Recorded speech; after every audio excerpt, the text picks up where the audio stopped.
Welcome, White Clouds. And we're going to take a look at your daily energy check-in for Wednesday the 14th. Okay, let's go ahead and cut. Spirit, what guidance can you give us? What does the daily energy of the day look like today, please? Thank you.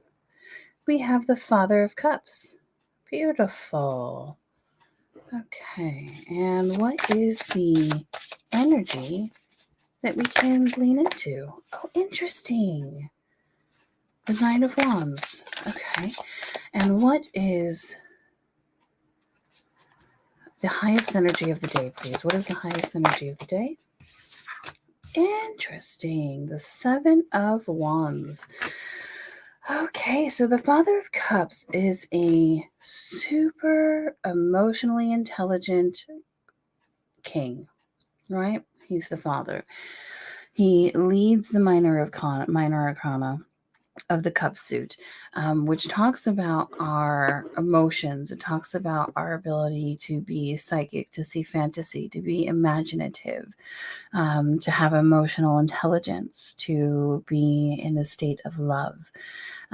He is a very steadfast king, and he wants the best for his kingdom. So it looks like you're going to come from a place today of true sovereignty in your emotional state.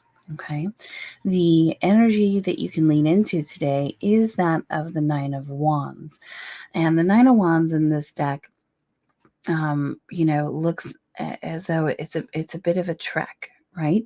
Can you imagine going up those steps? What a pain in the butt that's going to be to get up all those steps to get to the moon. And the moon talks about, our intuitive side, our connection to our inner self, our connection to spirit. But as you make your way up those steps, you are going to a transcendent place. Now, traditionally, the Knight of Wands is a card that asks you to take time out as well. You have worked very hard and you're a bit battered and bruised. And it reminds us that, in fact, the world is not going to implode if you sit down and relax. Maybe put on a movie. I don't know. Just take a break and work on healing yourself. Okay.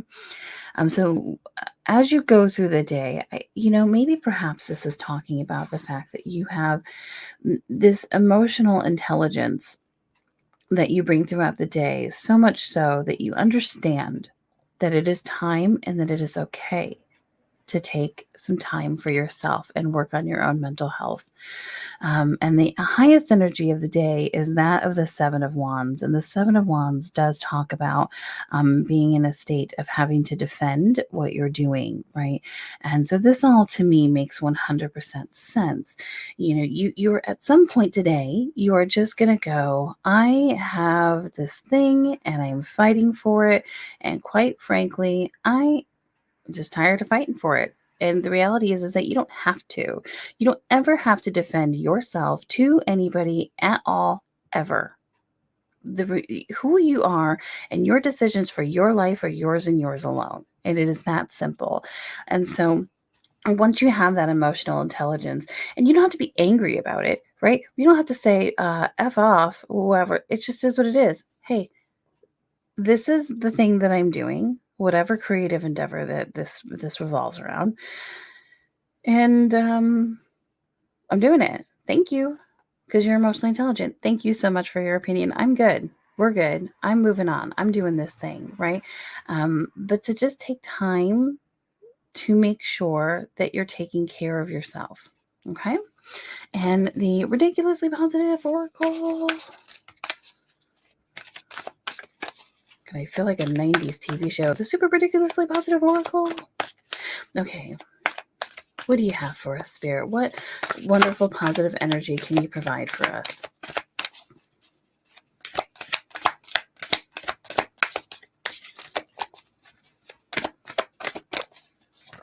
Thank you so much.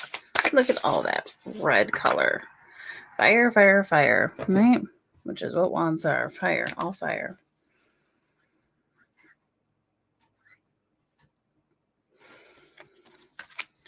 So true manifesting is about receiving the highest, what is good for the high up. True manifesting is about receiving what is of the highest good for all. Okay? Which we've had that card, so we know about that card, right?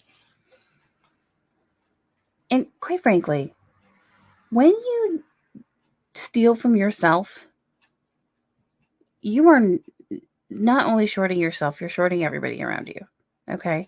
So as you move through whatever it is that you're doing with your day, with your week, with your life, remember to take time out for yourself. It's not selfish, it is absolutely a requirement. Okay. So when I'm in a state of appreciation, I'm in vibrational alignment with my true love nature. Interesting.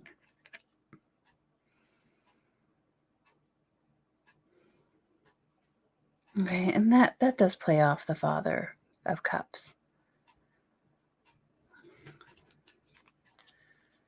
And when I am grateful for what I have, I can feel good along the way to what I desire, which is just a beautiful sentiment, right? We're all taught to give thanks, right? And when you're in a traditional uh religious upbringing, and then you continue that through your life, you're taught to give thanks before before you eat. You're taught to give thanks before you go to bed. But here's the deal. What that does for me, what I believe that does, is that teaches us to pigeonhole those moments, right? Into specifically that particular instance. I believe that there is a greater power in giving thanks throughout the day. So, just like you set an alarm to do something, perhaps maybe you can set an alarm once an hour just to remind yourself throughout the day to be thankful, right? Because it is easy to be thankful when it's good. It is not easy to be thankful when it's bad. But remembering that, like, this challenging moment, this Nine of Wands moment is an opportunity to be thankful of the ability to work hard, the ability to have this moment, and the ability to step away and say, I actually would just like to take a hot shower and not be bothered. Do not knock on this door. Right? So thank you so much for showing up for the reading today. And as always, we will see you next time.